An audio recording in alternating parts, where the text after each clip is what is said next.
자, 우리가 아는 것처럼 사도가 에베소에서의 사역을, 그러니까 에베소에서 대략 한 3년 동안 사역을 했는데 굉장히 길게 사역을 했어요.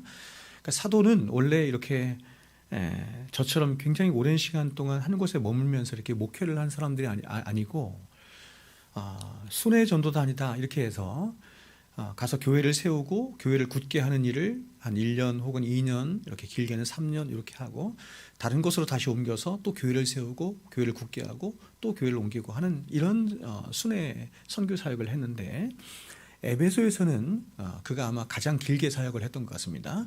에베소에서 대략 한 3년 정도 사역을 했습니다. 그리고 그 에베소에서의 사역을 어느 정도 마무리할 시점에 그는 자신의 마지막 선교지로 스페인을 정했습니다. 성경에 보면 서바나 이렇게 나오는데 서바나가 스페인이거든요. 그 스페인을 택했습니다. 왜냐하면 그 당시 사도가 알기로 스페인이라고 하는 땅이 땅끝이다 이렇게 생각을 한 거예요. 그래서 예수님께서 우리에게 사명을 주셨잖아요. 제자들에게 사명을 땅끝까지 이르러 복음을 전하라 그랬는데 사도 바울은 그 땅끝이 서바나 즉 스페인이라고 생각했던 것이에요. 그래서 그가 예수님께서 주신 마지막 복음의 사역을 마지막 자기가 감당하기를 원했던 것이죠. 그래서 그는 스페인 선교 사역의 전초 기지로 어디를 택했냐면 로마 교회를 택한 것입니다. 로마 교회를 택했고 그래서 로마에 있는 성도들을 만나서 오늘 11절에서 말씀하고 있는 어떤 신령한 은사라고 하는 것을 나누어 주어서 그들을 견고케 하고 싶었던 것이에요. 그러니까 그들을 바로 세우고 견고케 하고자 했던 거예요. 그 이유는 그렇죠. 그 교회를 바르게 세우고 견고케 해서 마지막 자신의 이 마지막 선교지인 스페인에 가서 선교하는데 선교의 그 전초 기지로 로마 교회가 그런 역할을 감당하기를 원했던 것이죠. 자, 그렇다면 지금 사도 바울이 말하고 있는 그 신령한 은사라는 것이 어떤 것이었죠? 제가 예전에 말씀드린 것처럼 그것은 오늘날 보통 사람들이 알고 있는 어떤 고린도서 같은 데서 말하는 어떤 그런 은사들을 말하는 것이 아니라 이 신령한 은사는 뭐냐면 바로 복음을 말하는 것입니다. 예수 그리스도의 복음을 말하는 거예요. 그러니까 예수 그리스도의 복음이라고 하는 어떤 신령한 은사로 너희를 내가 견고케 하고 싶다 이렇게 말한 거죠. 그래서 그는 로마에 있는 성도들을 만나기를 간절히 바라며 그들을 위해서 늘 중보하며 기도하고 있었던 거예요. 당연했죠. 1장 9절 10절 보세요. 이렇게 말해요.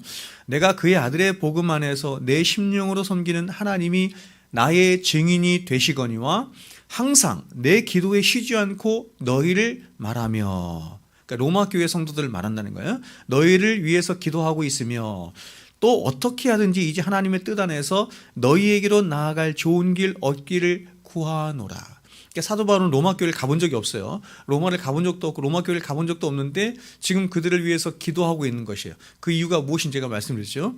기도하면서 너희에게 나아갈 좋은 길 얻기를 구한다 이렇게 말하고 있어요. 그런데 그토록 사도가 로마에 가기를 바랬음에도 불구하고 로마로 가는 길이 잘 열려지지 않은 것입니다. 오히려 성령께서는 우리가 사도행전 20장에 보면 성령께서는 사도 바울이 예루살렘으로 가야 할 것을 말씀하세요. 예루살렘으로 가야 할 것과, 그러니까 사도 바울은 지금 로마로 가서 마지막 선교지로 서바나를 가서 선교를 하고 싶은데 성령께서는 그렇게 말하지 않고 네가 예루살렘으로 올라가야 한다 이렇게 말하고, 근데 여러분 놀라운 것은 뭐냐면 네가 예루살렘에 올라가서 큰 환난과 핍박을 받게 될 것이다 이렇게 성령께서 말씀하신 거예요. 그래서 사도는 3개월 동안 고린도에 머물면서 자신이 어쩌면 예루살렘에서 성령께서 말씀하신 대로 예루살렘에서 당할 환난과 핍박으로 인해서 내가 로마에 가지도 못할 수 있겠구나 이렇게 생각했겠죠. 거기서 순교당할 수 있다고 생각했으니까. 그래서 먼저 이 로마서를 기록해서 그들을 굳건하게 할 수 있는 로마서를 기록해서 자신이 로마 교회의 성도들에게 나누고 싶어 했던 그 신령한 은사 즉 복음을 전해주게 된 것입니다. 그러므로 지금 기록된 이 로마서는 다른 내용을 기록하고 있는 것이 아니라 오직 사도 바울이 그토록 로마 교회의 성도들에게 전해주고 싶어 했던 그거겠죠. 바로 복음으로만 가득 채워져 있는 책이 로마서인 것입니다. 바울은 로마서 서두에서 인사말과 더불어서 이러한 배경들을 15절까지 먼저 설명을 하는 것이에요. 어떻게 해서 내가 이 로마서를 쓰게 됐는지 지금 제가 말씀드린 이런 서론적인 배경들을 15절까지 해서 먼저 써요. 그리고 이제 본격적으로 복음에 대해서 자신이 로마 교회에 전해주고 싶어하는 그 복음에 대해서 이야기하는데 가장 먼저 사도가 로마서 전체의 요약이자 복음의 대주제를 두괄식적으로 말하는 거예요. 자, 그게 16절과 17절인데 가장 중요한 말씀이죠. 이렇게 말해요. 내가 복음을 부끄러워하지 않으니 이 복음은 모든 믿는 자에게 구원을 주시는 하나님의 능력이 됨이라. 먼저는 유대인에게요 그리고 헬라인에게로다. 복음에는 하나님의 의가 나타나서 믿음으로 믿음에 이르게 하나니 기록된 바 오직 의인은 믿음으로 말미암아 살리라 함과 같으니라. 여러분, 로마서 전체가 복음에 관한 책인데 이 복음에 관한 가장 중요한 대전제이자 주제이자 요약을 두괄식적으로 1장 16절과 17절에서 먼저 말하고 시작하는 거예요. 여러분, 로마서 전체의 핵심 내용이자 복음의 주제가 뭡니까? 그것은 바로 이것이죠. 700년 전에 예수님이 오시기 이미 700년 전에 하박국 선지자가 말했던 그것이에요. 오직 의인은 믿음으로 말미암아 살리라 하는 것입니다. 여러분, 여기서 오직 의인은 믿음으로 말미암아 살리라 하는 말은, 자, 많은 사람들이 알고 있는 것처럼 의인은 믿음으로 살아야 한다는 말이 아닙니다. 물론 이런 말도 포함되어 있을 수 있어요. 그러나 이게 문맥상 그리고 원어상 이 의미는 그런 의미가 아니라 이런 뜻입니다. 믿음으로 말미암은 의를 가진 자만이 살 수 있는 자다 혹은 살아있는 자다 이렇게 말하는 거예요. 전혀 다른 의미가 되죠.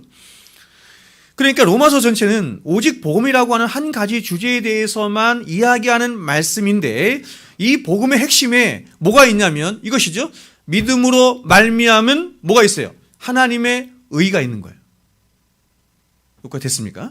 즉 기독교 복음의 가장 궁극적인 목적이 뭐냐면 지금으로부터 3,000년 전에 3,500년 전에 이미 욥이 질문을 던졌어요. 어떤 질문을 던졌냐면 사람이 어찌 하나님 앞에 의로울 수 있겠느냐라고 하는 질문에 답하는 것에 있는 것인데 이렇게 사람이 하나님 보시기에 의롭게 되고 그분의 면전에 설 수 있는 유일한 근거가 뭐냐면 그것은 너희들의 어떤 공로나 노력이나 열심으로 되어지는 게 아니고 너희가 그렇게 열심히 공로를 쌓고 선을 행하고 또 여러 가지 그런 일들을 행한다고 해서 하나님 앞에 설 수 있는 것이 아니라 오직 예수 그리스도의 십자가로 말미암은 그분의 의, 즉 예수 그리스도의 의로만 인간은 하나님 앞에 설 수 있고 또 하나님 앞에 의롭다함을 칭함을 받을 수 있다라고 말하는 것입니다.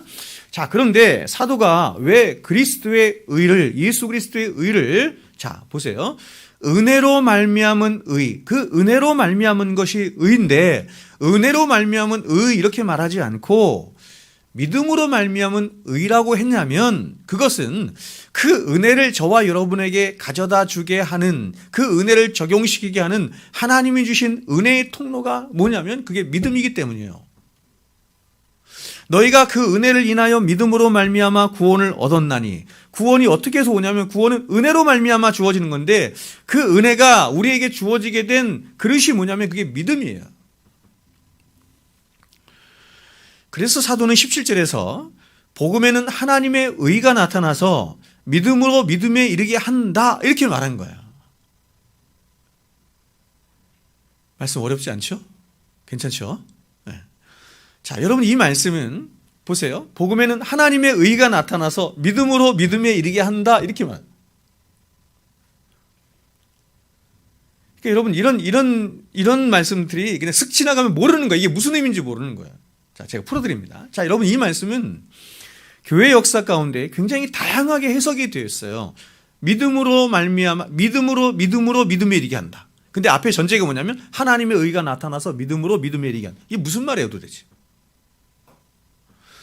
이 말씀이 교회사 가운데 굉장히 다양하게 해석이 되는데 예를 들면 믿음으로 믿음에 이르게 한다는 말을 어떤 신학자들은 구약의 믿음에서 신약의 믿음으로 이렇게 해석한 사람이 있고 또 어떤 사람은 율법의 믿음에서 복음의 믿음으로 이렇게 해석한 사람이 있고 혹은 작은 믿음에서 큰 믿음으로 이렇게 해석한 사람이 있고 또 어떤 사람은 현재의 믿음에서 미래의 믿음으로 이렇게 여러 해석들이 있는 거예요.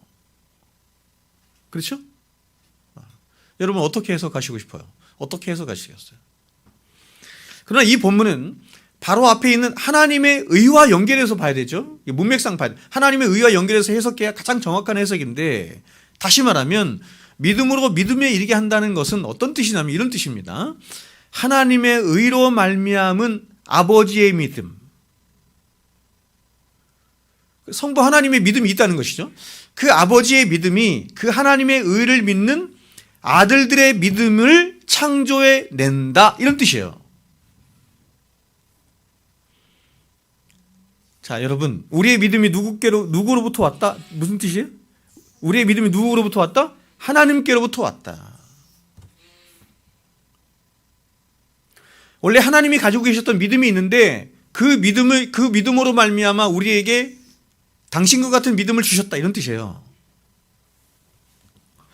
다시 말하면 하늘 아버지이신 하나님이 땅에 있는 교회의 아들들이죠. 신자들이에요. 땅의 아들들인 저와 여러분을 향해 갖는 소원과 바람과 기대가 있으세요. 그리고 그것이 바로 아버지의 믿음이에요. 아버지의 소원이자 아버지의 믿음이라는 거예요. 그러니까 아버지의 믿음이 뭐냐면 땅에 있는 아들들이 자신이 원하시는 대로 되기를 원하시는 그 믿음이에요. 근데 그 믿음은 뭐냐면 하나님 당신의 의에 근거한 믿음이에요. 이걸 하나님의 의라고도 하고 예수 그리스도의 의라고도 해요. 같은 거예요. 하나님의 의에 의한 믿음 혹은 예수 그리스도에 의한 믿음으로 반드시 그 믿음은 저와 여러분으로 하여금 구원 얻는 믿음을 창조해 내도록 한다. 그 의가, 하나님의 의가 저와 여러분 안에서 구원 얻는 믿음을 창조해 내도록 한다, 이런 뜻이에요. 그래서 결론적으로 사도는 말하기를 오직 의인은 믿음으로 말미암아 살 수 있는 자다. 의인된 자는 믿음으로 사는 거야, 이렇게 말하는 게 아니라 오직 의인이라고 하는 자는 믿음으로 말미암아 사는 자가 된다, 이런 뜻이에요. 이런 거를 이렇게 목회자가 풀어주지 않으면 성도들이 이게 성경을 봐도 오해를 많이 하게 되고 잘 못 보는 거예요. 그리고는 이제 이 말씀에 이어서 오늘 저와 여러분이 함께 읽은 18절 말씀이 여기서 시작이 되는 거예요. 근데 우리가 보는 개역 성경에는 빠져 있는데 16절부터 18절까지의 말씀에 왜냐하면이라고 하는 히라버 가르가 계속해서 나타나요. 왜 우리 개역개정 성경이나 개역 성경은 왜 이렇게 많은 접속사를 빼는지 모르겠어요. 근데 접속사가 굉장히 많아요, 사실은. 그리고 성경을 이해할 때 우리가 접속사가 굉장히 중요합니다. 그렇지 않습니까? 어떤 이야기를 전개하다가 그러나 이렇게 하면 완전히 이야기가 역전되는 거잖아요. 혹은 그러므로 하면 원인과 결과로서의 그러므로도 아니에요. 근데 그런 접속사가 우리 성경에는 굉장히 많이 빠져 있어요. 먼저 16절 앞에도 왜냐하면 가르가 있어요. 이 왜냐하면은 뭘 받는 왜냐하면이면 15절을 받는 것이에요. 그러니까 15절에 보면 나는 할 수 있는 대로 로마인은 너희에게 복음을 전하길 원한다, 이렇게 말했죠. 이렇게 말해놓고 자 16절에 이렇게 말하는 거예요. 왜냐하면 이 복음만이 모든 믿는 자에게 구원을 주시는 하나님의 유일한 능력이 되기 때문이야, 이렇게 말하는 거예요. 됐죠? 그리고 다시 17절에서 이번에는 16절을 받는 왜냐하면이 또 나와요. 가르가 또 나와요. 즉 어떻게 해서 복음이 모든 믿는 자에게 구원을 주신 하나님의 능력이 되느냐 하면 그것은 왜냐하면 복음에는 하나님의 의가 나타나서 믿음으로 믿음에 이르게 하기 때문이야, 이렇게 말하는 거야. 됐죠? 그리고 다시 18절에서 왜냐하면 또 나오는 거예요, 지금 이 18절 말씀에. 그리고 이 18절에 왜냐하면은 바로 17절의 말씀을 받는 왜냐하면이에요.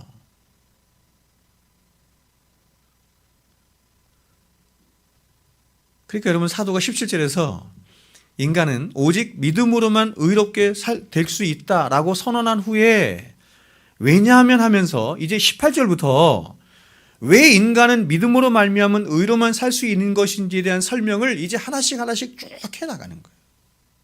됐죠? 자, 여러분 그 이유가 뭘까요?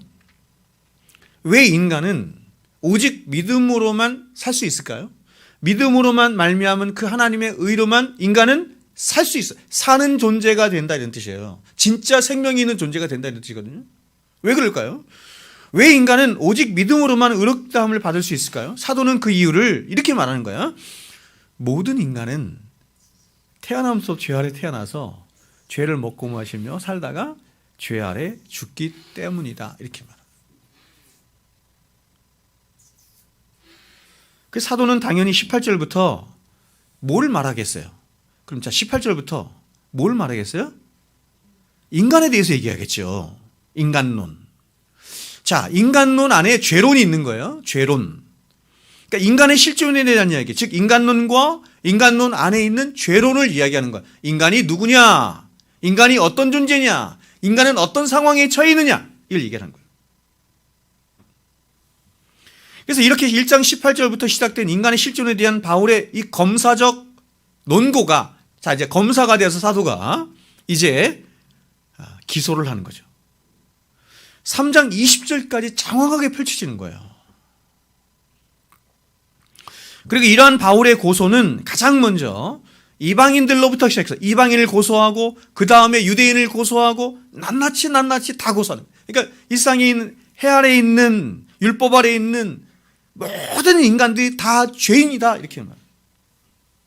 그래서 결론적으로 이렇게 말하는 거예요. 3장 9절부터 19절까지가 결론인데 제가 한번 읽어드려 볼게요. 그러면 어떠하냐? 우리는 나으냐? 우리는 유대인이에요. 우리는 나으냐? 결코 아니라. 유대인이나 헬라인이나 다 보세요. 죄 아래에 있다고 우리가 이미 선언하였느니라. 여러분, 이 당시 유대인, 헬라인 그러면 그냥 모든 인류를 총칭해서 말하는 거예요. 유대인, 이방인, 유대인, 헬라인. 그러니까 유대인이나 헬라인이나 다 죄 아래에 있다고 우리가 이미 선언하니라. 기록된 바 어디에서 기록했겠어요? 구약 성경에서. 기록된 바 의인은 없나니 하나도 없으며 깨닫는 자도 없고 하나님을 찾는 자도 없고 다 치우쳐 함께 무익하게 되고 선을 행하는 자는 없나니 하나도 없도다. 여러분, 이 말씀 어디에 있어요? 구약의 시편에 있죠. 그들의 목구멍은 열린 무덤이요 그 혀로는 속임을 일삼으며 구체적으로 하나씩 쭉 얘기를 합니다. 인간의 실존이 어떤 것인지를, 인간의 죄된 모습이 어떤 것인지 쭉 얘기해요. 결론적으로 19절에서 이렇게 얘기하는 거예요. 우리가 알거니와 무릇 율법이 말하는 바는 율법 아래에 있는 자들에게 말하는 것이니 이는 모든 입을 막고 온 세상으로 하나님의 심판 아래에 있게 하려 함이라. 그러니까 율법이 온 것은 뭐냐면 사람들이 죄 아래에 있어. 죄 가운데 있어요. 죄를 먹고 마시며 살아. 그래서 죄로 인해서 멸망받을 수밖에 없어. 그런데 율법이 없으면 어떤 일이 발생하냐면, 잘 생각해 보세요. 율법이 없으면 그 죄를 죄로 여기지 않게 되는 거예요. 그렇잖아요. 그렇죠? 세상도 그렇죠? 근데 율법은 어떤 율법이냐면 하나님의 율법이에요. 하나님의 성품이 담겨져 있는 율법. 그래서 하나님의 성품이 담겨져 있는 그 율법이 우리에게 가입되지 않으면 사람들은 죄를 죄로 여기지 않는다는 거예요. 죄를 그저 어느 정도로 여기냐면 그냥 세상법에 근거해서 도토리 키재기 하면서 너는 더 큰 죄인, 너는 더 나쁜 죄인, 너는 조금 죄인, 너는 괜찮아. 이렇게 자기들끼리 키재기 한다는 거예요. 근데 사람이 진짜 실존이, 사람의 실체가 어떤 것이냐라고 하는 것은 누구 앞에 서봐야 하냐면 하나님 앞에 서봐야 자신이 진짜 아는 건데 그걸 누가 한다고요? 하나님의 그 성품이 담겨있는 율법이 그렇게 한다. 이렇게. 그래서 그 율법이 가입되자 율법 아래에 있는 모든 인간들이 어떻게 받아요? 정죄를 받아서 죄인으로 판명이 되는 거예요.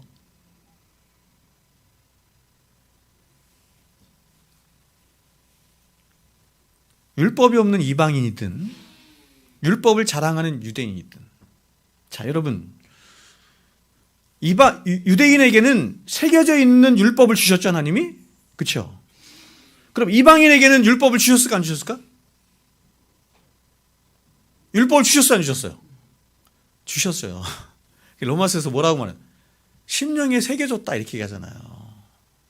그걸 자연법이라 그래요. 이게 좀 어려운 말로 자연법이라고 해. 그래서 여러분, 세상 어디를 가도 윤리 도덕이 어느 정도 있잖아요. 그렇죠? 그 이유가 뭐냐면 하나님이 사람 안에 자연법이라고 하는 것을 새겨주셨기 때문에. 그걸 이성이라고도 해, 양심이라고도 해. 비슷한 얘기지만 좀 다른데 여하튼. 그래서 여러분, 율법이 없는 이방인이든 율법을 자랑하는 유대인이든, 아니 성도로 부르심을 받은 너희들도 원래는 하나님의 진노 아래 다 있었다 이렇게 말하는 거예요. 그러므로 너희가 뭐가 남다르거나 혹은 뭔가 자격이 있거나 조건을 갖추었기 때문에 너희가 구원을 받은 게 아니라 오직 구원하시는 하나님의 은혜와 사랑으로 말미암은 그 의, 짜다크라고 하는 건데, 의로만 너희가 구원을 받은 것이다. 그러니까 의라고 하는 것은 굉장히 좀 어려운 얘기인데, 영어로 justice가 아니라 이 의가 뭐냐면, 짜다크는 이제 그 히브리어고요. 헬라어로는 디카오시네 이런 것인데 관계적인 단어예요. 하나님과 우리의 관계를 바르게 해주는 그 어떤 거예요. 그게 의예요. 그래서 하나님이 사람을 형상으로 창조하셨다라고 할 때 그 형상에는 뭐가 담겨져 있는 거냐면 세 가지가 담겨져 있는데 거기에 한 가지가 의예요. 하나님 당신의 형상으로 창조하심으로 그 사람으로 하여금 하나님 당신과 어떻게 하도록 하셨다? 관계할 수 있도록 의를 주셨다, 이런 뜻입니다. 그래서 하나님의 형상이 죄로 말미암아 깨어졌다는 것은 그 의가 깨어짐으로 관계가 올바르게 지속될 수 없다, 이런 뜻이죠. 자, 그러므로 지금 사도가 1장 18절부터 3장 20절까지 해서 인간의 죄된 실체를 장황하게 이야기하고 또 하나님의 진노에서 피할 수 없는 비참한 인간의 실존을 이야기하고 있는 것은 이제 본격적으로 3장 21절부터, 그래서 여러분 로마서가 둘로 나눠지는데 1장부터 11장까지 12장부터 16장 이렇게 나눌 수도 있지만 1장부터 3장 20절까지 그리고 3장 21절부터 마지막까지 이렇게 나눌 수 있는 거예요. 3장 21절이 아주 대단한 전환점이에요. 여기도 뭐가 있어요? 접속사가 있어요. 그러나 앞에는 계속해서 인간을 정죄해.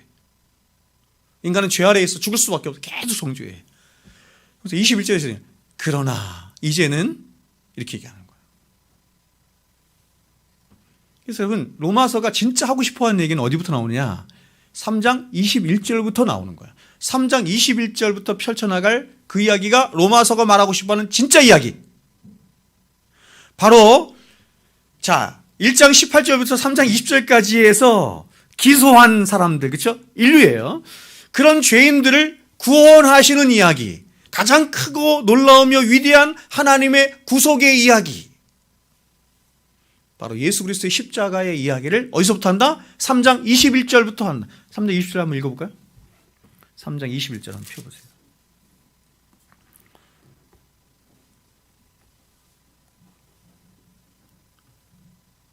자, 읽을까요? 같이 읽겠습니다. 시작. 이제는 율법에 하나님의 한 의가 나타났으니 율법과 선지자들에게 증거를 받은 것이라. 여러분, 구약의 모든 율법과 선지자들이 한 가지로 계속해서 바라보고 또 이야기한 것이 뭐냐면 바로 뭐예요? 그 의라는 거예요. 근데 그 의가 어디서 나타났어요? 예수 그리스도의 십자가에서 나타났다. 너희를 구원할 수 있는 그 의가.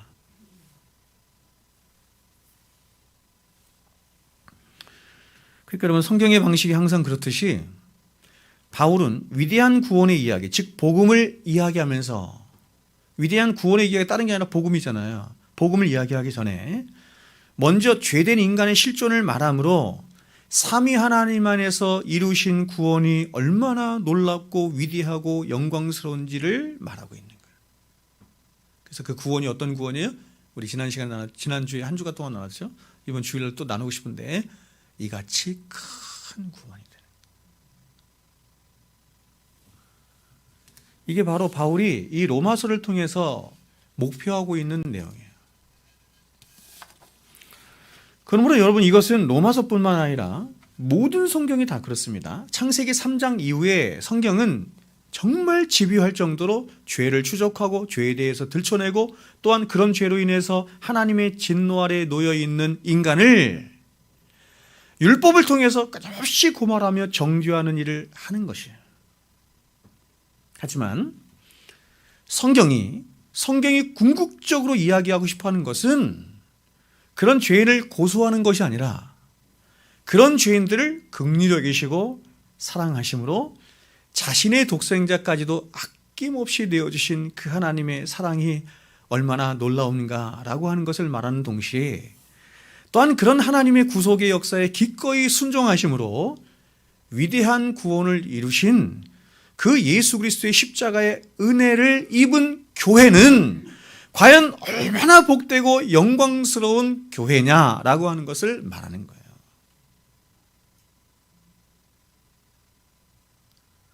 여러분, 우리를 구원하신 하나님의 은혜가, 예수 그리스도의 십자가의 은혜가, 하나님의 사랑이 측량할 수 없다며, 그럼 그 측량할 수 없는 사랑과 은혜로 그 희생으로 말미암아, 순종으로 말미암아 이루어진 우리 안에 있는 구원은 어떤 구원이겠어요?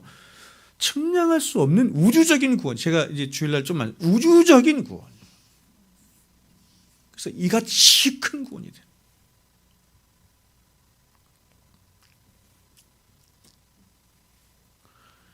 그러므로 여러분, 로마서의 수신자 또한 그렇듯이 성경은 아무렇게나 혹은 모든 사람에게 주신 말씀이 아니고 이미 창세전부터 그리스도 예수 안에서 택함받고 구원받은 교회를 향해 주신 말씀인 것이고, 따라서 성경이 주어진 목적 또한 절대로 성도들 안에 있는 죄를 고발함으로 교회와 성도들을 율법으로 정죄하고 협박하기 위한 것이 아니라, 제가 하도 죄에 대해서 이야기하니까 너무 눌린다고 하더라고요. 여러분, 교회가 왜 죄를 그렇게 집요할 정도로 얘기되는 줄 아세요? 구원의 놀라움을 이야기하기 위해서요. 진짜 자신이 어떤 존재인지를 진짜 깊이 실체 있게 봐야 자신이 받은 구원이 어떤 구원인지를 알아서 성도답게 살 수 있는 거잖아요. 여러분, 은혜의 깊이는 죄의 깊이와 비례하는 거예요. 그래서 여러분, 그 한량없는 하나님의 은혜와 십자가의 은혜를 깨닫게 해서 이제 다시는 율법의 종이 되지 않고 죄의 종이 되지 않으며 바로 우리 안에서 은혜가 왕노릇하는 그 영생의 삶을 살도록 하는 것이 복음의 목적이에요. 여러분, 영생이 뭐라고요? 제가 지금 말씀드렸죠? 영생이 뭐예요? 영생이란 뭘 말하는 거라고요? 은혜가 왕노릇하는 삶. 여러분에게 여러 번 제가 말씀드렸지만 영생은 저기 천국이라고 하는 데 가서 오랫동안 영원토록 사는 것을 영생 이렇게 말하는 거예요. 영생이라고 하는 것을 말할 때 시간적인 것을 말하기보다, 물론 시간적인 것도 있습니다. 그러나 질적인 것이 있는 거예요. 근데 그 질이 뭐냐면 바로 예수님처럼 사는 것이에요. 은혜가 왕노릇하는 삶. 자, 그러면 이제 이렇게 로마서 전체적인 그림을 제가 다시 리뷰했죠? 살펴보았으니까 이제 다시 오늘 본문 18절로 들어와서, 그렇다면 과연 인간들을 향한 사도 바울의 검사적 논구가 어떻게 펼쳐나가는지 한번 보겠습니다. 먼저 우리가 앞서 살펴보았던 것처럼 사도는 오직 하나님의 의만이 인간을 구원할 수 있는 유일한 길임을 16절과 17절에서 말했어요. 선언했어요. 그리고 이어지는 18절부터 3장 20절까지 해서 사도는 이제 본격적으로 죄인된 인간을 기소하는데, 그 첫 번째로 바울은 18절에서 하나님의 의의 대척점에 있는 걸 말해요. 그게 뭐였어요? 하나님의 의의 대척점에 있는 게 뭐였어요? 인간의 불의. 그러니까 여러분, 불의라는 것은 뭐냐면 의를 가로막는다 이런 뜻이에요. 하나님의 의를 가로막는다 이런 뜻이에요.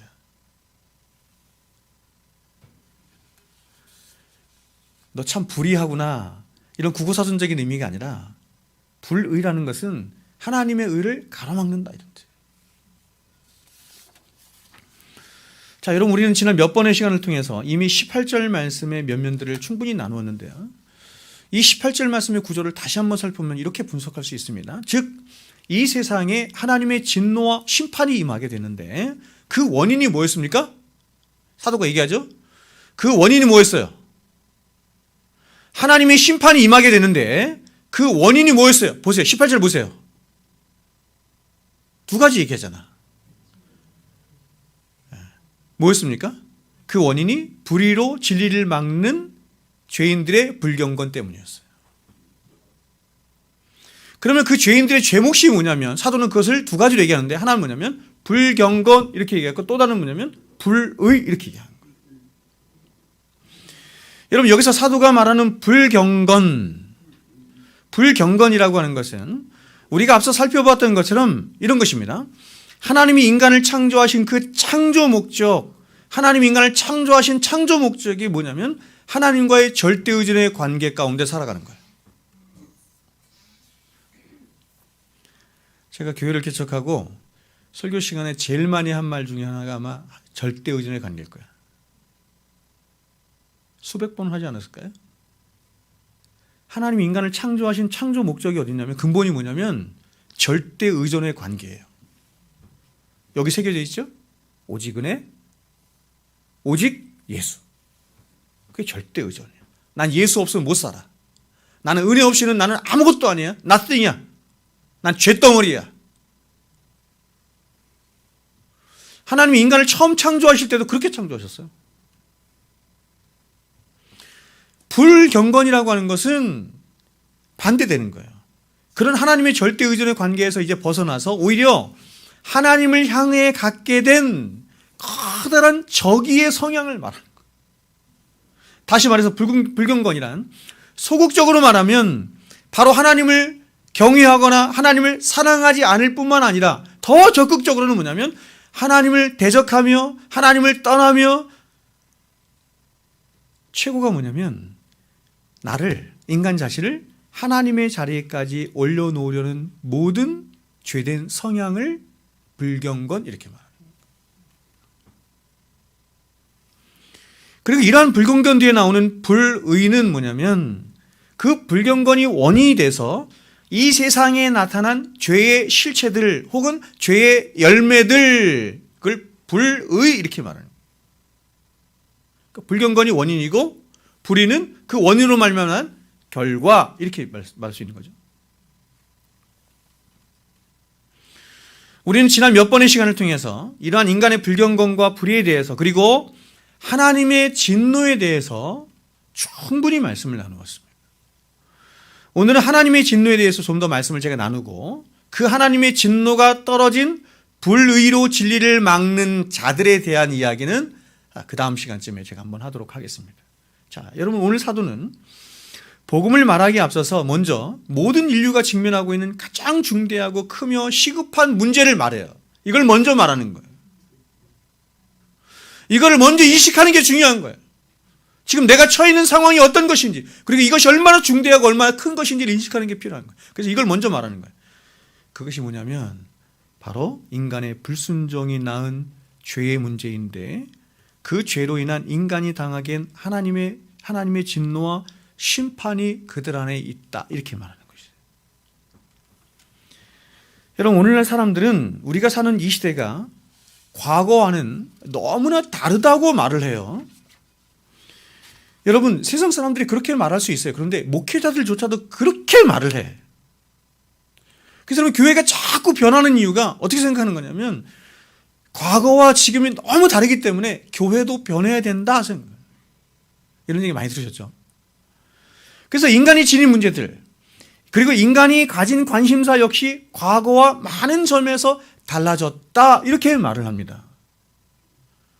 그러나 여러분 제가 여러 번 말씀드렸지만 그렇지 않아요. 속는 거예요. 사람들은 이 세상과 인생에 대한 수많은 이야기들을 하고 또 수많은 이 세상에서 일어나는 현상들에 대해서 이야기하지만 우리가 사는 이 세상과 인간이 처한 혹은 인간이 가지고 있는 본질과 인간이 처한 상황은 하나도 변한 게 없어요. 2000년 전이나 1000년 전이나 지금이나 하나도 변한 게 없어요.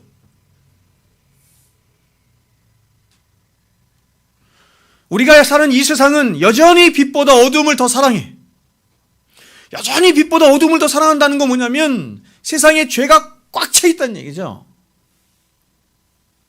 인간의 본질 자체가 죄인이라는 것을 여전히 말하는 거죠. 하나도 개선된 게 없어요. 더 나빠지고 있어요 오히려. 또한 인간은 그래서 여전히 죄 아래 있고 그 죄의 영향력에서 단 한순간도 벗어나지 못했어요. 2000년 전이나 1000년 전이나 500년 전이나 늘 똑같아요. 그리고 이 죄로 말미암아 인간은 사망의 그늘 아래 놓여 있을 뿐만 아니라 하나님의 진노와 심판 아래 놓여 있다는 것이 성경의 입장입니다. 이러한 진리는 하나도 변한 게 없는 거예요. 더 나아가서 이러한 인간들을 구원하시는 하나님의 방법도 하나도 변한 게 없어요.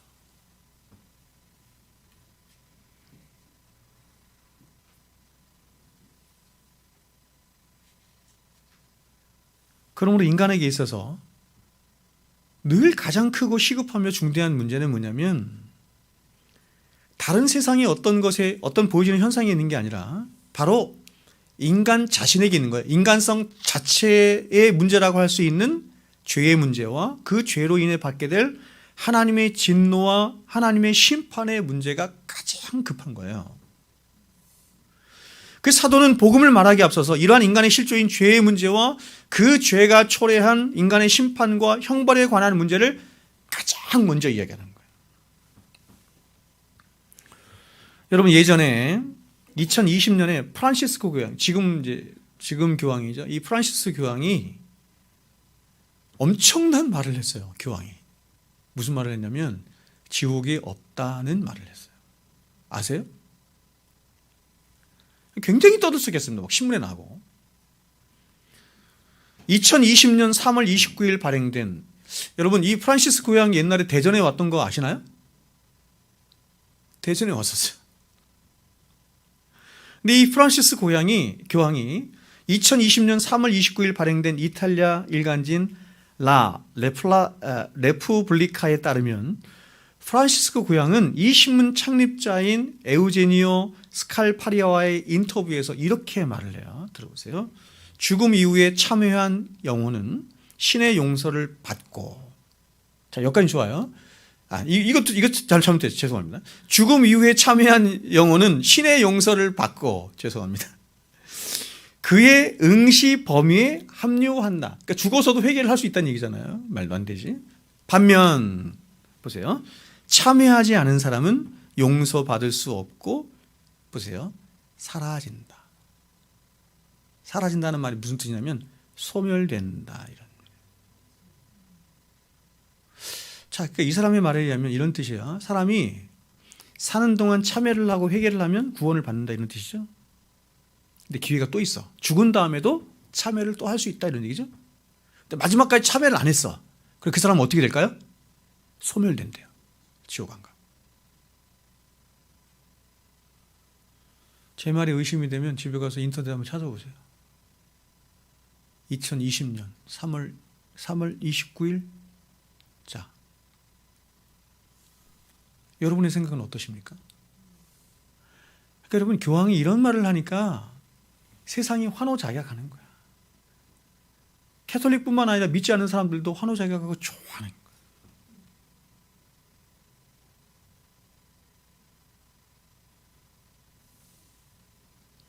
여러분의 생각은 어떻습니까? 그 여러분이 이제 기독교 진리를 이제 많이 공부하셨지만 기독교 진리를 더 많이 알고 깨닫고 하면 할수록 정말 우리가 알게 되는 게 뭐냐면 사도 바울이 얘기했던 것처럼 우리를 구원하시는 이 방법이 놀라운 하나님의 지혜구나, 놀라운 하나님의 영광이구나 라고 하는 것을 우리는 깨닫지만 세상 사람들의 눈으로 볼 때는 이렇게 거칠고 어리석고 미련한 복음이 세상에 어딨나 하는 것을 알게 돼요. 지옥을 말하는데 누가 좋아하겠어요? 힘없이 죽어간 그 예수를 구원자라고 하는데 누가 그 예수를 믿으려고 하겠냐고. 여러분, 예수 그리스도의 십자가의 복음이 사람의 이 본성과 가장 안 맞는, 사람이 가장 싫어하는 가장 첫 번째 이유가 뭔지 아세요? 예수 그리스도의 십자가 복음은 이렇게 얘기해요. 온 세상에 있는 모든 사람을 다 싸잡아서 너희들은 죽을 수밖에 없는 죄인이다, 이렇게. 너희들이 가진 의는, 너희들이 가지고 왔던 지금까지 쌓아왔던 모든 의는 다 더러운 옷일 뿐이다, 이렇게 말해요. 여러분, 사람이 제일 싫어하는 게 뭐냐면, 제일 참지 못하는 게 뭐냐면 자기 자신이 기각되는 거예요. 자기 자신이 부인되는 거거든요. 근데 여러분, 십자가 복음은 사람을 완전히 기각시키는 거예요. 오직 은혜라며, 오직 예수라며. 주님, 한 5%만 좀 나를 좀 껴주면 안 될까요? 한 10%만 좀 있으면 안 될까요? 내 자존심 좀 지켜주세요. 성경은 인간의 자존심을 단 1도 여러분 그러니까 어려운 거예요. 오직 은혜만 얘기하니까, 오직 십자가만 얘기하니까.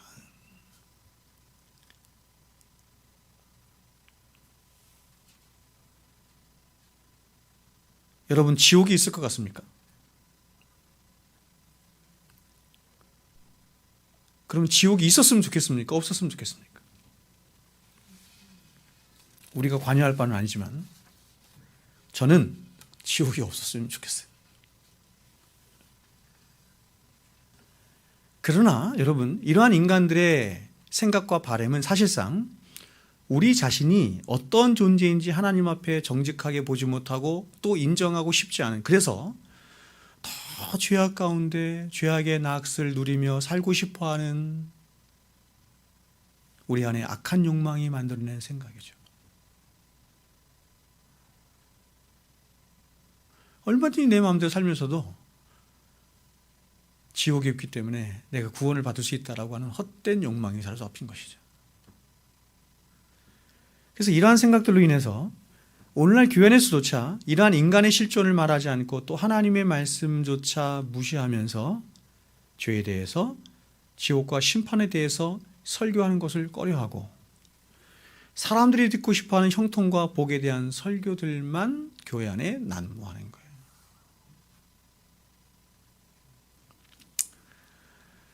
제가 제 양심과 제 목숨을 걸고 얘기할게요. 죄에 대해서, 의에 대해서, 심판에 대해서, 지옥에 대해서 말하지 않고 형통과 복에 대해서 말하는 미국의 조엘 오스틴 같은 목사는 하나님 앞에서 큰 심판을 받을 거짓 선지자예요. 그런 형통과 복을 말하는 복음이 여러분 우리나라에 얼마나 편만하게 퍼져 있습니까? 그 대표적인 교회가 저기 큰 대형, 우리나라에서 제일 큰 대형교, 세계에서 제일 큰 대형교 아니에요? 오중복음 삼중축복이라는 거.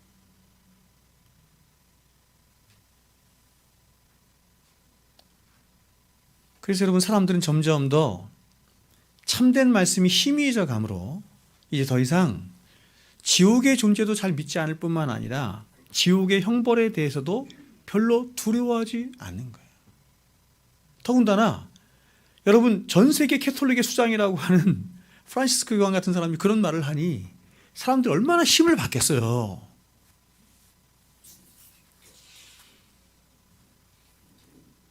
여러분, 성경을 더 신뢰합니까? 아니면 사람의 말, 목사의 말이나 아니면 프란시스코 교황이나 그런 사람들의 말을 더 신뢰합니까?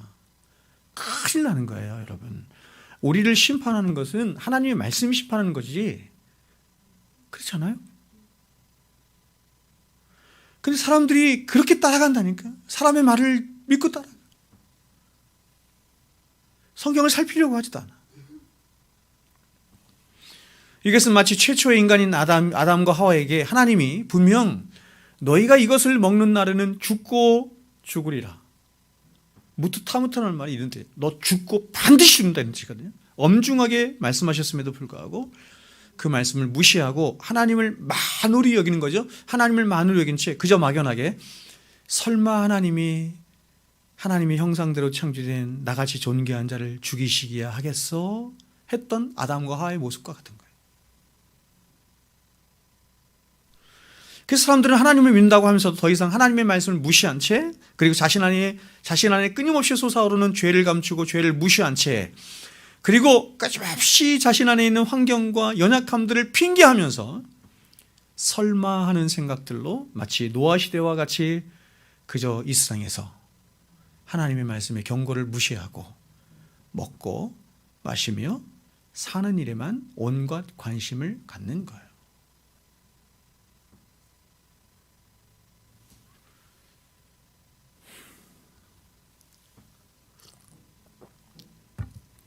여러분, 진짜 여러분 성경이 말씀하는 그 지옥을 경험했고 지옥을 보았고 지옥이 있다라고 정말 사람들이 믿는다고 한다면 오늘 수협이 안 나오겠어? 그렇지 않겠어요? 그만큼 양심이 약해져 있는 거야. 신앙적인 양심이 약해져 있는 거야. 새벽에 나와서 기도 안 하겠어요?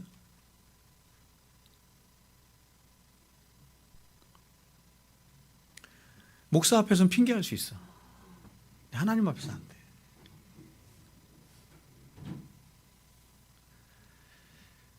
분명 심판은 있고 심판으로 말미암은 지옥도 있습니다.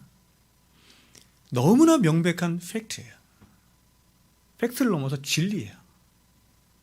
왜냐하면 가장 먼저는 우리가 믿는 이 성경이 온통 이 심판과 지옥에 관한 이야기들로 가득 차 있을 뿐만 아니라 또한 이 세상을 구원하기 위해서 오신 예수님이 너무 놀랍게도 지옥에 관한 말씀을 가장 많이 하셨어요. 성경에 나오는 그 누구보다도, 성경에 나오는 어떤 말씀보다도 지옥에 관한 말씀을 가장 많이 하신 분이 누구냐면 너무 놀랍게도 예수님이에요. 왜 예수님이 그토록 집요할 정도로 여러분 바리새인들을 정죄하시며 심판과 지옥에 대해서 말씀하셨을까요? 거기 가면 안 된다는 거예요. 거기 가면 안 된다는 거예요. 그리고 성령님 또한 이 세상에 오신 목적에 대해서 이렇게 말씀하세요. 요한복음에 죄에 대해서, 의에 대해서, 심판에 대하여 너희들을 책망하기 위함이다. 이렇게 말을 해요. 여러분 성령님이 오셔서 뭐 하는 거냐면 진리의 말씀으로, 진리의 성령이시니까 진리의 말씀을 가지고 우리에게 뭐 하시는 거냐면 죄에 대해서, 의에 대해서, 심판에 대해서 책망하시는 일을 하죠. 자꾸 사람들은 보혜사, 영어로 애드버킷이거든요. 위로자 이런 뜻이죠. 그래서 앞에 것은 싹 빼고 뒤에 것만 생각해서 위로자, 그래서 야 성령님은 너무 따스한 성령님, 너무 우리를 막 위로하시고 사랑, 그런 성령. 그렇지. 여러분 진정한 위로가 뭐예요? 진정한 위로는 진짜 그 사람의 병, 그 사람이 가진 진짜 병을 알게 해서 그 병을 고칠 치유책을 내놓는 게 위로죠.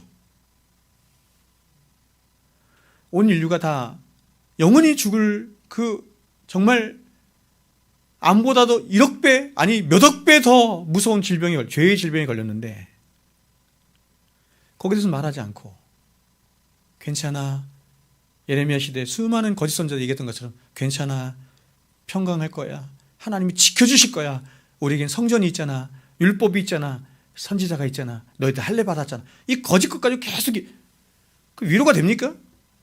그걸 거짓 위로라고 하고 예레미야에서는 뭐라 그러냐면 거짓 평안이다 이랬어요. 너희들 곧 죽는다. 하나님이 선포하셨어요. 바벨론이 쳐들어와서 너희들 다 죽는다. 심판당한다. 그래 회개하고 돌아와. 이 하나님의 해결책이잖아요.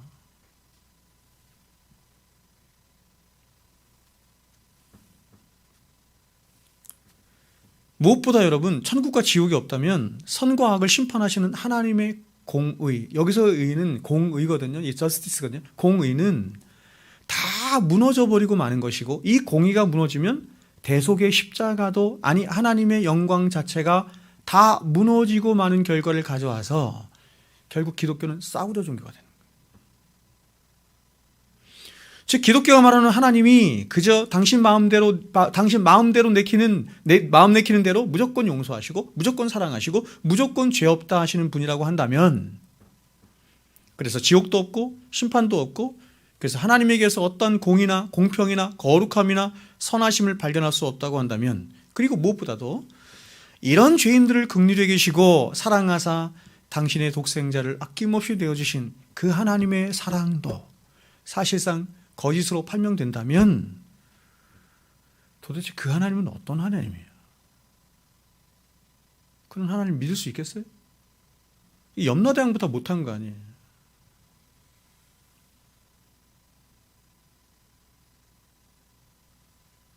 그리스 신화에 나오는 그런 신들보다도 못한 거 아니에요?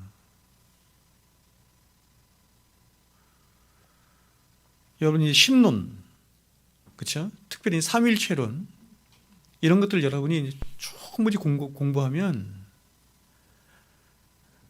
전 세계 어느 종교를 가도 이런 구원은 없어요. 이런 복음은 없어요.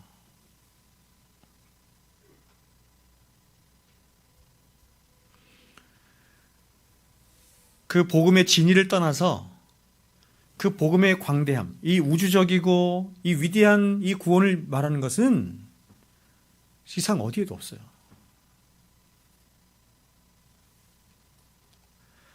즉 악이라 하지 않고 또 그런 악한 자를 심판도 하지 않으시는 하나님이시라고 한다면, 그래서 여러분, 악을 악이라 하지 않고 심판을 하지 않아. 그럼 하나님이 뭘 포기한 거예요?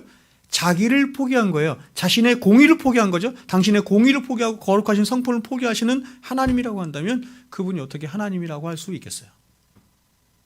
근데 우리는 자꾸 하나님 앞에 그런 요구를 하는 거지. 하나님, 당신을 포기하면서도 포기하셔도 좋으니까 우리를 지옥에 보내지 말아 주십시오.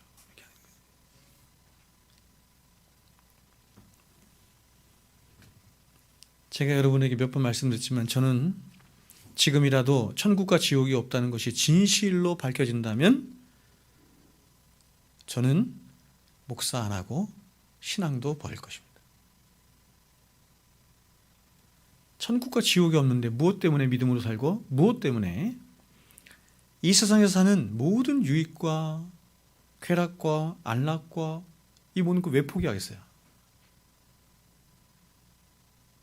우리가 사는 것이 이 세상뿐이면 왜 이 세상을 포기하냐? 그래서 고린도전에서 말한 거죠. 부활이 없다면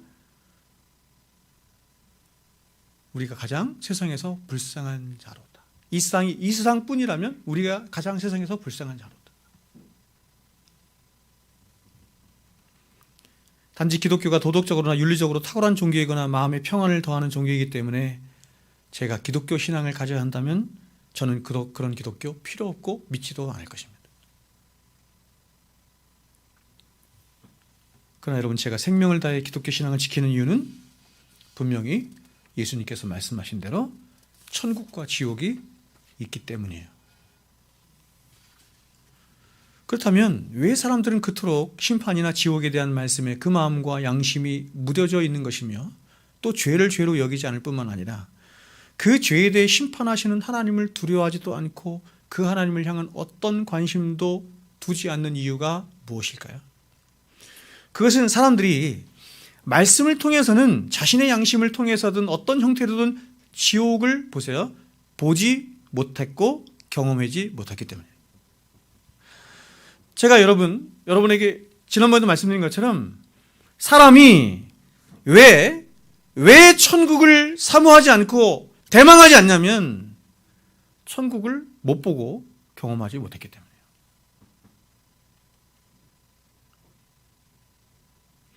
아무리 성경이 천국이 좋은 곳이야, 천국은 영생이 있는 곳이야, 천국은 주님과 영원토록 사는 곳이야 라고 말해도 그 사람이 그 천국이 얼마나 좋은지를 이 땅을 살아가면서 조금 더 경험하지 못했기 때문에 이 세상이 더 좋은 거예요.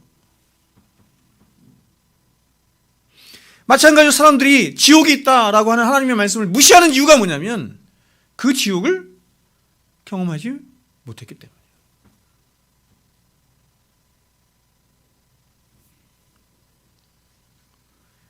그리고 그들이 이런 지옥을 보지 못했다는 것은 결국 그 사람이 거룩하신 하나님 앞에 서 보지 못함으로 그런 하나님 앞에 서 있는 자신의 실체를 진짜로 보지 못했기 때문이에요. 앞서서 말씀드린 것처럼 나라고 하는 존재가 하나님 앞에 어떤 존재이고 그런 나에게 닥쳐있는 자신의 실존이, 자신의 위기가 어떤 것인지를 모르기 때문이에요.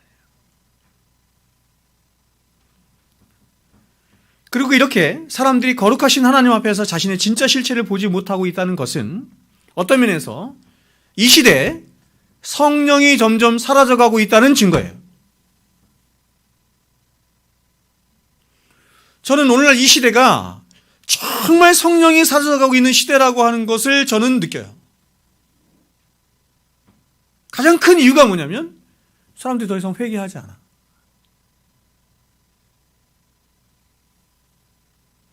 사람이 하나님 앞에서 자신의 실체를 보고 그래서 회개하는 심령을 갖게 하는 그 일을 누가 하시냐면 성령이 하시거든요. 근데 사람들이 회개하지 않아. 이 얘기는 뭐냐면 성령이 떠났다 이런 뜻이에요.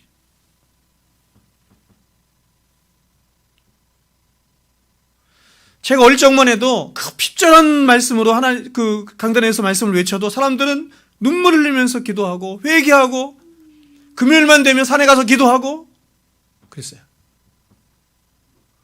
근데 지금 사람들이 기도도 하지 않을 뿐만 아니라 무엇보다 회개하지 않아. 사람들이 눈물 흘리면서 하나님 앞에 회개하고 기도하는 것을 같은 교회 다니는 사람들이 그걸 보고 희미하게 생각해요.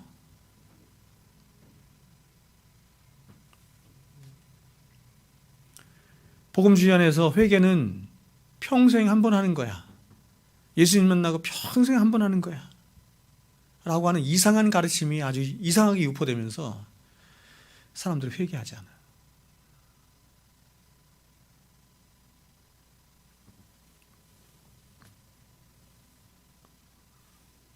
저는 여러분 이런 면에서 정말 성령이 사라져가고 있는, 희미해져 가고 있는 시대에 우리가 살고 있다, 이렇게 저는 생각이 들어요.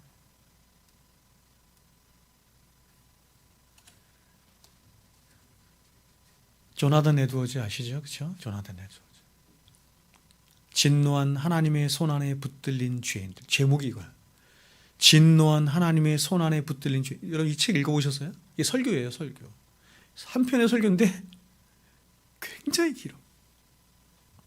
옛날에는 여러분 청교도들은 한번 설교를 하면 몇 시간씩 한 거야. 2시간 반씩, 3시간씩 설교를 한 거야.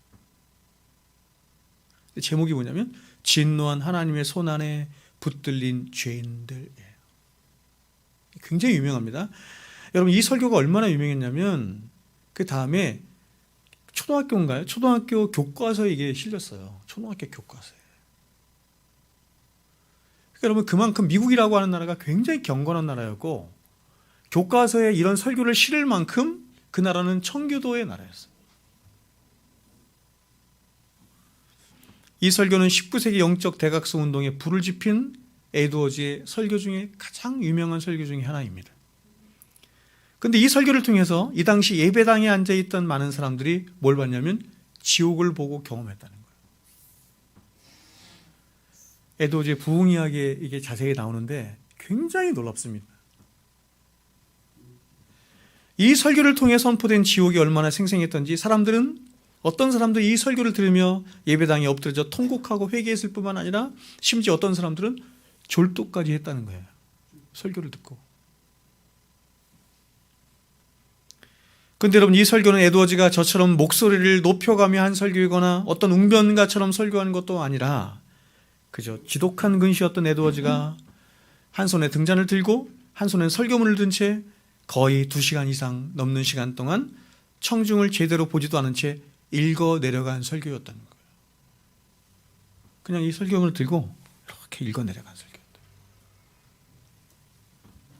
그런데 성도들 안에 성령이 임하고 또 에드워즈의 설교에 성령이 임하자 사람들은 그 딱딱하고 긴 설교에서 지옥을 보고 경험하며 회개하고 통회하고 어떤 사람은 졸도까지 했다는 것이죠. 여러분 우리가 에드워즈 얘기하지만 기독교 역사상 가장 탁월한 사인을 꼽는다면 어거스틴과 칼빈과 제 입장입니다. 칼빈과 그다음에 존 오웬과 그리고 조나단 에드워즈를 얘기할 만큼 제가 사랑하는 로인스 목사님은 조나단 에드워즈를 산맥들 중에서 히말라야 산맥 그 중에서도 에베레스트 산에 비유할 정도로 역사상 하나님 앞에 가장 꼭대기까지 갔던 사람이 에드워즈다. 이렇게 말할 정도의 사람이었습니다. 저는 이렇게 생각해. 만약 오늘날 에드워즈가 다시 살아나서 이 강단에서 그 전에 했던 것처럼 에드워즈가 한 손에는 불을 들고 한 손에는 설교문을 들고 3시간씩 설교한다면 예배당에 아무도 안 남을 것이다. 이렇게 생각해. 1700년도 에드워즈가 살았던 데에는 성령이 충만히 역사해서 이렇게 설교를 3시간 동안 했는데도 사람들이 통회하고 자복하고 막 난리가 났는데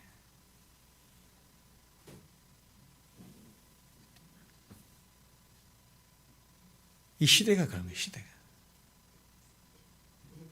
그래서 여러분 우리가 굉장히 어려운 시대에 사는 거야.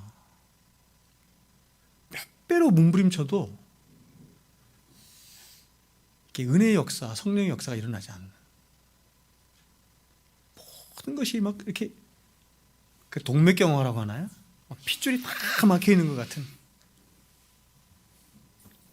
그래서 막 열정적으로 뭔가 하지 않으면, 뭔가를 동원하지 않으면 하나님의 말씀만으로는 충분하지 않고 하나님 말씀에 뭔가를 자꾸 더해야 사람들이 좀 마음이 시원해지면서 은혜를 받는 것 같은 이상한 시대가 된 거예요. 종교개혁 시대에, 종교개혁 이후 개혁화 정통 시대나 부흥의 시대나 여러분 교회 안에 피아노도 없었던 거 아시나요?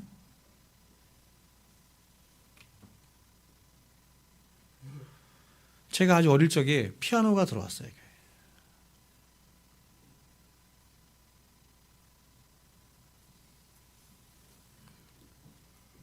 그만큼 힘들고 어려운 시대를 우리가 살아가고 있다는 것입니다, 여러분.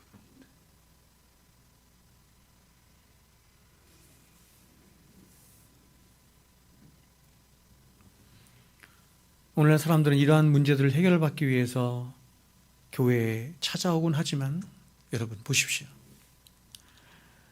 이 세상을 살아가면서 사람들을 가장 염려하게 하고 두렵게 하는 것이 뭐냐면, 사람들은 뭘 생각하냐면 경제적인 어려움, 직장에서 승진하지 못한 것, 따돌림 당하는 것, 병들고 쇠하게 가는 것, 건강 문제 등등 이런 걸 생각합니다. 사람들은 자신의 인생에서 이런 것들이 가장 크다고 생각하는 것 같습니다. 그리고 어떤 사람들은 이러한 문제들을 해결받기 위해서 교회에 찾아오는 것 같아요. 그리고 교회는 떠들어댑니다. 이러한 문제를 해결해 줄 수 있는 양 떠들어대고 그러한 문제들을 해결해 주려고 하는데 굉장히 많은 관심과 노력을 기울입니다. 그러나 여러분, 교회는 겨우 그러한 문제들을 해결해 주기 위해서 존재하거나 혹은 그러한 문제들에 관심을 두는 곳이 아니에요.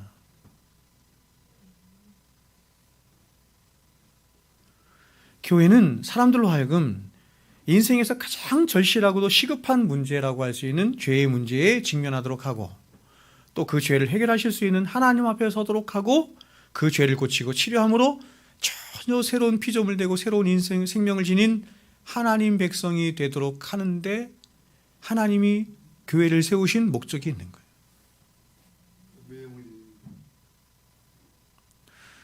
목사들이 자꾸 교회를 개척하고 교회가 어려우니까 자꾸 이런 거예요. 공부방, 문화센터 이런 거예요. 저는 얘기해요. 그거 세상이 하는 거야. 교회는 진리의 말씀을 들려주어서 그 진리의 말씀으로 자신이 어떤 처지에 있는지를 알고 깨닫고 자신이 어떻게 구원받을 수 있는지 그 구원에 관해서, 하나님의 은혜에 관해서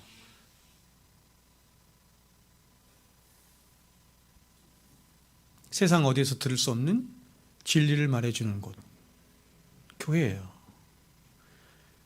교회는 그래서 여러분 다른 일이 아니라 바로 이 일에 최선을 다해야 되는 거예요. 예배하고 말씀 전하고 기도하고.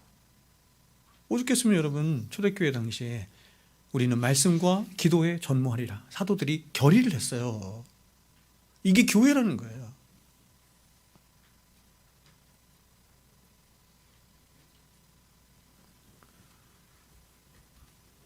여러분, 이 세상의 것들이 과연 무엇이라는 것입니까? 그런 것들이 과연 하나님의 백성들이 저와 여러분에게 무엇을 할 수 있고 무슨 해를 끼치고 무서운 두려움을 줄 수 있다는 말입니까? 우리가 정말 하나님을 믿는다고 한다면 우리는 너무나 연약하기 때문에 경제적인 어려움이나 직장에서의 어려움이나 어떤 승진하지 못하는 문제나 건강 문제나 여러 가지 것들을 가지고 와서 계속 하나님 앞에 구하지만, 우리가 진실로 하나님을 믿는다고 한다면 우리는 이렇게 해야 되는 거예요. 그런 것들이 과연 나에게 무엇이라는 말인가, 이렇게 해야 되는 거야. 그것이 건강한 신앙이에요. 성경은 우리에게 이렇게 말을 하죠. 누가 우리를 그리스도의 사랑에서 끊을 수 있느냐? 환난이나 곤고나 박해나 기근이나 적시나 위험이나 칼이 그럴 수 있느냐?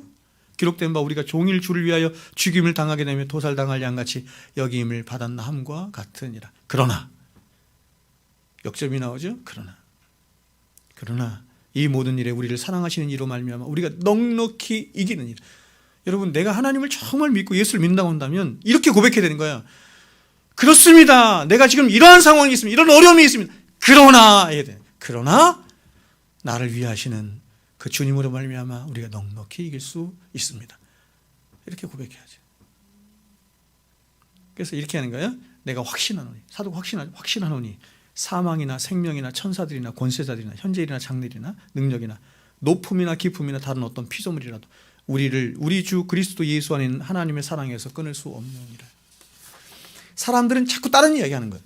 인생에서 자꾸 다른, 그리스도인이라고 하는 사람들이 자꾸 다른 얘기해요. 인생에 내 이게 필요해, 저게 필요해, 나는 이런 게 문제인 것 같아, 환경이 문제인 것 같아, 뭐가 문제인 것 같아. 문제는 단 하나예요. 하나님과의 관계가 끊어져 있는 거예요. 하나님과의 관계가 바로 있지 못하는 거예요. 하나님의 사랑을 알지 못하고 누리지 못하는 거예요.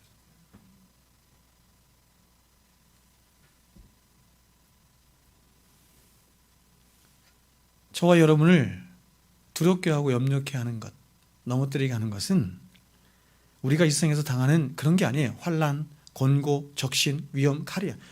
여러분 성경을 믿는다고 한다면 사도 그렇게 얘기하잖아요. 아니랬잖아요. 사도뿐이겠습니까? 이 세상에 그 어떤 권세자나 아니 하늘의 천사라 할지라도 우리에게 생명을 주시고 우리를 당신의 생명싸개 안에 보호하여 주시는 그 예수 그리스도의 사랑 안에서 끊을 수 없다. 이렇게 말하죠. 자신의 독생자 아들까지도 아낌없이 내어주신 하나님이 이렇게 얘기하는 거예요. 야, 내가 내 독생자 아들까지도 아낌없이 나 내어주었는데 너에게 내가 무엇을 주지 못하겠느냐. 모든 은사를 다 선물로 주느니라.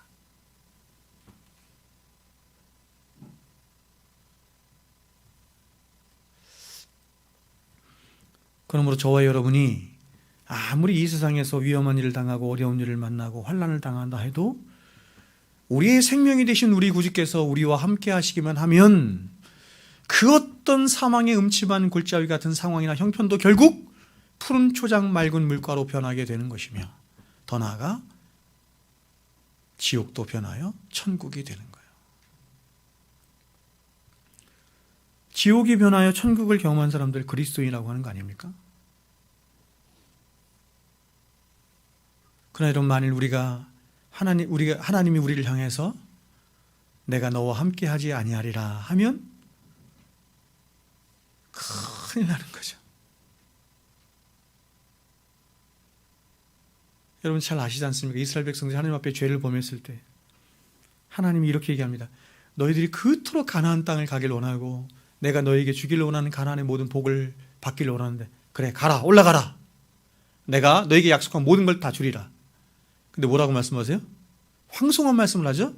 그러나 내가 너희와 함께 하지는 아니하리라. 무슨 얘기? 이제 관계는 끝이란 얘기야. 너희 그렇게 세상 복이 좋니? 그렇게 세상에서 잘 되고 복과 형통하는 게 그렇게 좋니? 다 줄게. 근데 너하고 관계는 끝이야. 그래서 이스라엘 백성들이 그 황공한 말씀에 회개하고 자복하고 통회하잖아.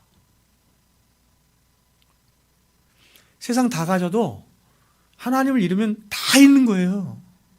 세상 다 잃은 것 같아도 광야에 물도 없고 풀도 없고 양식도 없고 아무것도 없는 광야에 300만이 넘는 이스라엘 백성들이 몰아 넣어도 하나님이 함께 계시니까 한 사람도 안 죽는 거예요.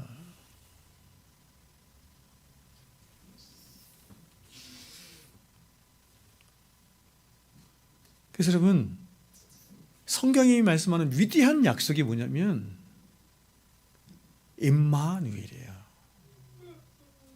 임마누엘. 성경이 다 언약이라 그랬잖아. 근데 성경이 모든 언약의 핵심이 뭐냐면 임마누엘이라니까. 내가 너와 함께 할 거야. 나는 너희 하나님이 되고 너희는 나의 백성이 돼서 영원히 너희를 떠나지 않아. 영원히 100년, 200년 영원히 떠나지 않아.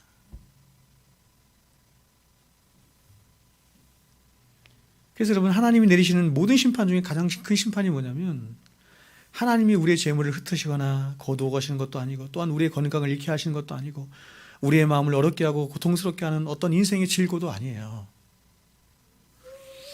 우리 하나님 백성들은 이런 역경과 고난 속에서 자신들을 구원하시는 하나님의 능력을 맛보고 은혜를 경험함으로 시편 40편에서 얘기하는 것은 어떻게 합니까? 새 노래로 여호와를 찬양하죠.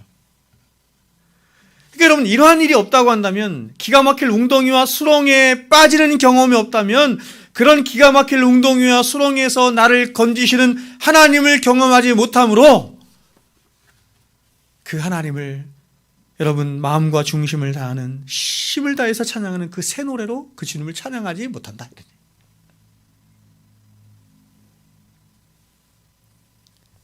하나님이 인생들을 향해 내리시는 가장 크고 두려운 심판은 그런 게 아니라 바로 나의 신이 너와 함께하지 않겠다 하시는 말씀입니다.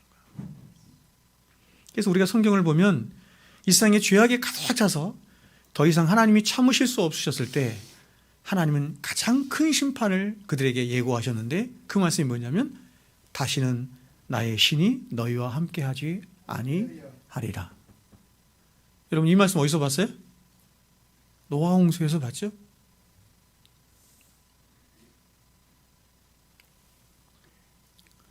즉 죄에 대한 하나님의 최상의 진노는 바로 인간들을 떠나시는 것이며, 인간들을 자신의 본성대로 또한 자기 죄를 따라 살다가 결국 멸망에 이르도록, 로마서 1장 이제 우리가 앞으로 보겠지만 내버려 두시는 거예요. 그냥 내버려 두시는 거예요.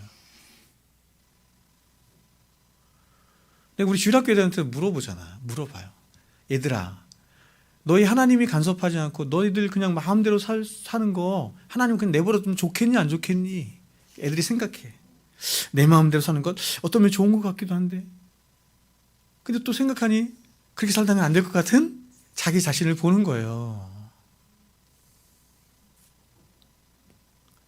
제가 제 아들한테도 얘기해. 아들아, 아빠가 너 상관하지도 말고 이제 너 포기할까? 안 된대요. 계속 실수하고 잘못하고 게으르고 나태하고 잘못하면서도 제가 그 질문하면 똑같이 얘기해요. 안 된대요. 아는 거예요, 여러분, 자기 자신을. 하나님이 내리시는 가장 큰 진노가 뭐냐면 내버려 두시는 거야, 그냥. 따라서 여러분, 우리는 여기서 복음의 진수를 보는 겁니다. 그것은 바로 죄가 가져다주는 비참과 죄의 파괴력과 죄의 능력입니다.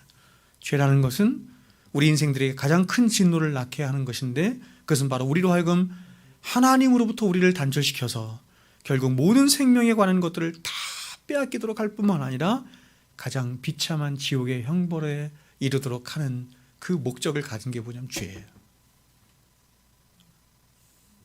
그래서 우리 믿음의 선진들은 죽음을 넘나드는 선교의 현장에서조차 죽음을 두려워하지 않고 오히려 모든 상황과 당당히 맞섰지만 성령의 감동과 십자가의 감동이 없이 지내는 오늘 한나라의 현장에서 그들은 가장 슬퍼하였고 그런 자신의 영혼을 가장 비참히 여겼으며 또한 그렇게 하나님과 자신을 단절시키는 죄의 현장을 가장 두려워했던 것입니다.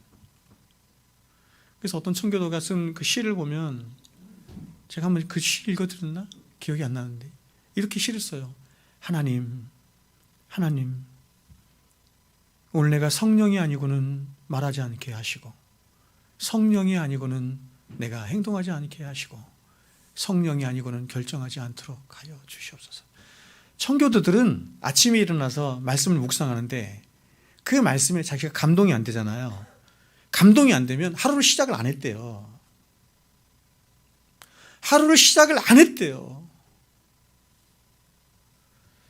세상에서 자신이 갖는 가장 비참이 뭐냐면 자신 안에 있는 성령이 역사하는 게 느껴지지 않는 거예요.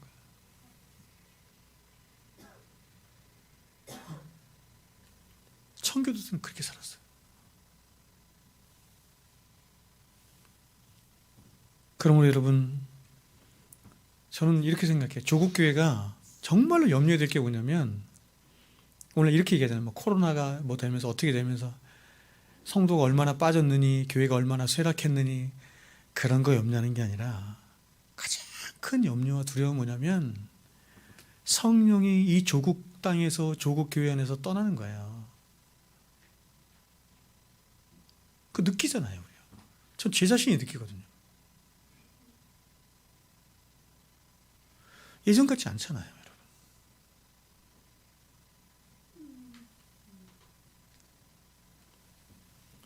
저는 이미 우리가 사는 이 조국교회와 성도들이 이제 배부르고 등 따스워서 하나님의 은혜에 익숙해질 대로 익숙해져 있을 뿐만 아니라 하나님의 말씀을 식상히 여기고 하나님의 말씀을 판단하고 말씀을 두려워하지 않는 때가 왔다, 이렇게 생각해요. 말씀을 전하는 목사나 말씀을 듣는 성도들이나 하나님의 말씀을 경홀히 여기고 그 말씀을 전하는 것도 두려워하지 않을 뿐만 아니라 그 말씀을 듣는 것조차도 두려워하지 않고, 그 사람들은 형식을 따라 이제 말씀을 듣고 기도하며 예배를 드리는데도 더 이상 사람들 안에는 그 말씀이 혹은 그 진리가 그 복음이 가져다주는 감격, 기쁨, 두려움, 애통함, 심령의 가난함, 온유함, 이걸 복이 되잖아요. 이런 팔복이 이게 복이 되잖아요. 심령이 가난해지는 게 복이 되잖아요. 애통해지는 게 복이 되잖아요. 온유해지는 게 복이라며. 의에 줄이고 목마른 게 복이라며. 그 복이라고 안 여기잖아. 그리고 그런 복을 찾아보기가 힘들잖아.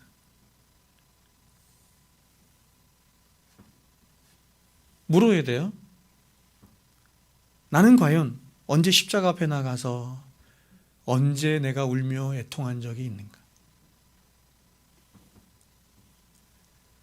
눈물은 우리를 속이는 거지만 그러나 진심으로 하나님 앞에 나가서 우는 그 눈물을 하나님이 얼마나 귀하게 보시는 줄 아십니까? 중심을 다해서 애통하며 하나님 앞에 나아가 흘리는 눈물을 하나님이 얼마나 귀하게 보시는 줄 아십니까? 그런 눈물을 언제 흘려보았느냐? 또 언제 우리의 구원에 대해서 정말 마음을 다해서 감동하고 기뻐한 적은 언제였는가? 아닌 것입니다. 성경은 우리의 구원을 이같이 큰 구원이라고 하는데 얼마나 여러분이 이같이 큰 구원을 경홀히 여깁니까? 네? 우리 자꾸 과거를 추억합니다. 내가 예전에는 과거 고등학생 때는 청년 시절에는 저 같은 사람이라면 제가 부목사 때는 전도사 때는 언제 때는 내가 이랬는데 청년들과 이랬는데 청년 시절에는 이랬는데 이렇게 산에 가서 기도했는데 그런 때를 추억하며 우리의 신앙에 거짓 위로를 주는 것은 아무 소용이 없는 거예요. 여러분, 이걸 현재성이라고 하는데 십자가의 현재성이라고 그래요. 하나님이 우리에게 기대하시고 바라시는 건 뭐냐면 십자가의 현재성과 은혜의 현재성이에요. 그래서 그걸 잃지 않도록 성경이 우리에게 계속해서 말하는 게 뭐냐면 너희 마음을 지키라는 거야. 마음을 지키라는 거야. 십자가의 현재성과 은혜의 현재성을 누리도록.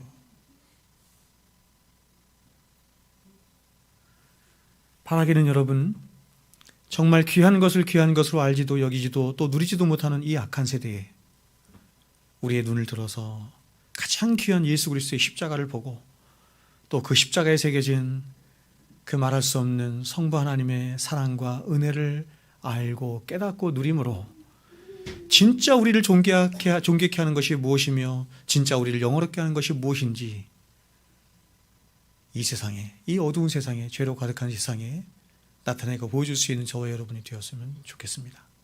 기도하겠습니다.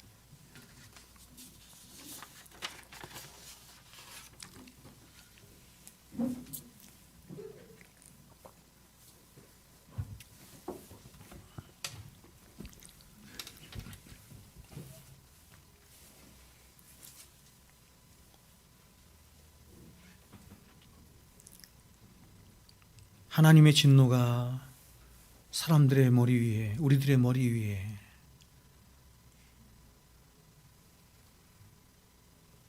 가득 있음에도 불구하고 그것을 알지 못하고 깨닫지 못하고 회개하지 못하는 우리의 심령을 주여 불쌍히 여겨 주시옵소서.